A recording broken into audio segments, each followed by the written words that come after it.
While I'll never win a championship at a fighting game tournament, I still love playing fighting games, and there's a new one that caught my eye called Fantasy Strike. But will this one be striking up conversations in the fighting game community, or is it a fantasy that this one's any good?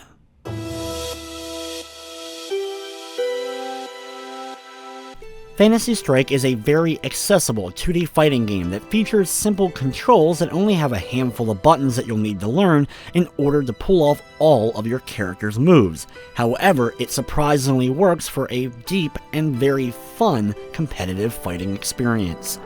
The way that the game achieves this is by eliminating complex button presses in order to pull off any of the game's special moves. Instead, you have 3 buttons that you'll focus on for pulling off all of your attacks. You also have a throw button and 1 button to jump. The game only has you moving left and right. You do not press up to jump, and you're unable to duck. It sounds almost too simple, but after a handful of matches, I quickly learned that there was a fair amount going on here. For example, with throwing. A character that moves left or right, you're able to grab and pull off your throw move. However, if they're stationary, they automatically counter this.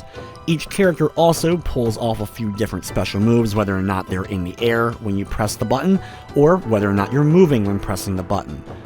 Each character is also provided with 2 special moves, one pulled off from the air and another one pulled off from the ground. Some of these can be counters that will instantly grab an enemy if they try to attack you when you quickly do the move. That can be really devastating. Other ones will put objects onto the field. My favorite character by far in the game is Lum, the fortune panda, who ends up calling a slot machine that launches out all kinds of different items, as well as you can summon all kinds of different items to attack enemies as well.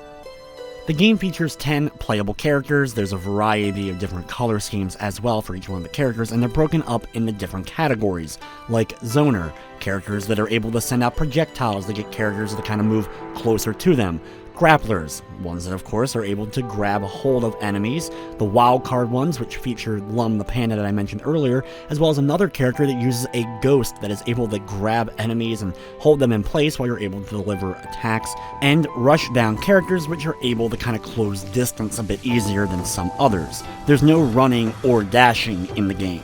The game does feature a variety of modes, including arcade mode for each one of the characters. They do have little cutscenes and the like. It's not much, but it was nice that it was included. There's also survival modes and a boss rush mode as well.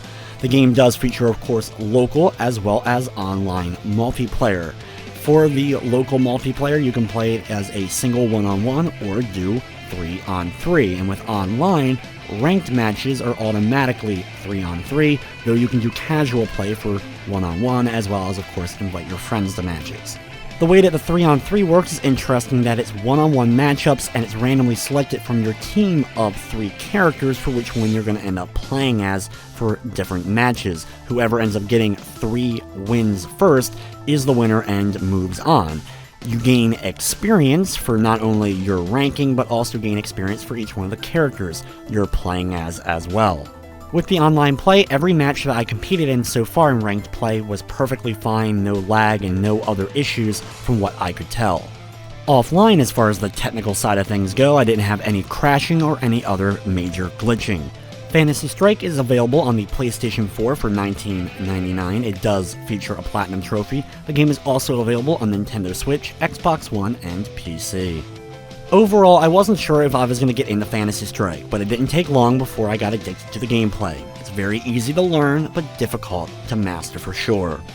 I can't help wish that there were some more characters, a little bit more to the arcade mode, especially at the $19.99 price, but it's still very enjoyable. With everything said, I'm going to be giving Fantasy Strike an 8 out of 10. That's going to wrap up this review though. I'd like to thank you for watching, and of course, I hope you enjoyed.